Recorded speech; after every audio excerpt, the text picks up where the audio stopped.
Before we move on to our next story, we have a question for introverts. What is a large group of people called? No thanks. Well, dad jokes aside, about half of the world leans towards introversion. But what happens when it becomes a national concern? The government gets desperate. They could even start paying you to battle hermit mode. It sounds bizarre, but that's exactly what's happening in South Korea. 3% of the South Korean population is considered secluded. These are people between the ages of 19 and 39. That's about 350,000 people. 350,000 people. Social withdrawal in the country is so vast that they have a word for it. It's called hikikomori. And it's only becoming worse since the pandemic. So much so that now the government is concerned. Shut-in youth is being urged to leave their homes, to go outside and to socialize, and they'll be paid for it. South Korea's cabinet has passed a new measure. It applies to those between the ages of 9 and 24. If they qualify as recluses, they will be paid $490 a month. This is a general cost of living. It can go towards education or job counseling or health support. But why is this happening? To reintegrate reclusive youth into society. It's a welfare measure. It's also a way to solve a bigger problem. South Korea's population crisis. Within a decade, it might become the world's most aged country. It has a shrinking working age population. It broke its own record of low birth rates. Births fell by 4.4% from the previous year. For the third year in a row, deaths have exceeded births. South Korea has a population of 51 million right now. This could halve by the end of the century. And sure, the country's economy has boomed in the past few decades. It is Asia's fourth biggest economy now, but it also has a crisis of youth unemployment. It stands at 7.2%, the highest among age groups.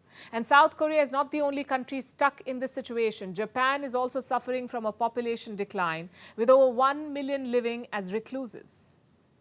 Their government says society is, quote unquote, on the brink of social dysfunction.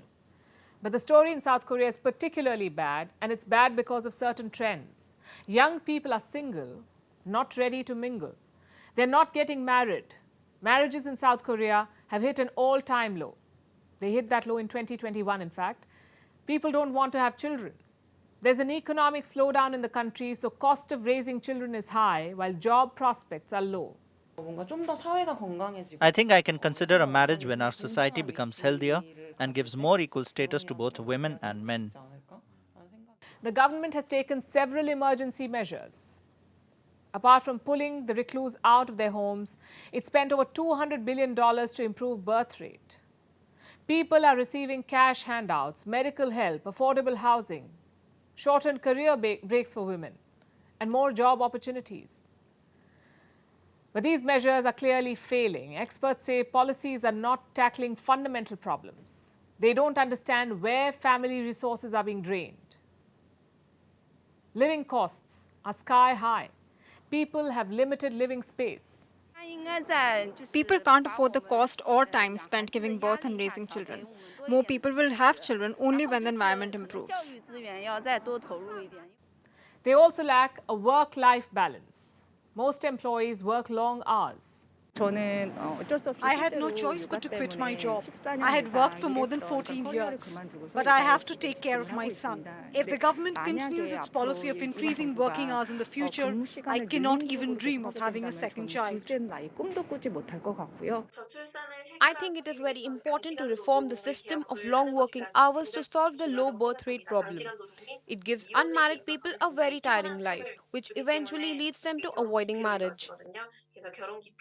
Another problem is that gender roles are changing, but mindsets are not. Experts say norms are sexist, with women working hard to balance career with motherhood. If I get married, my husband and in-laws will think it's their right to demand I have a baby, so I also want to avoid that. I think husbands need to change their mindset or values a lot in terms of how to raise a child together. Experts also say that immigration policies will be effective. They will help. But South Korea battles multiculturalism. It has been slow to open its borders. And the demographic crisis is snowballing. On top of everything, now people have social anxiety. Like I said, South Korea has spent over $200 billion to fix its population decline. But can throwing money at the problem solve it? So far, it hasn't.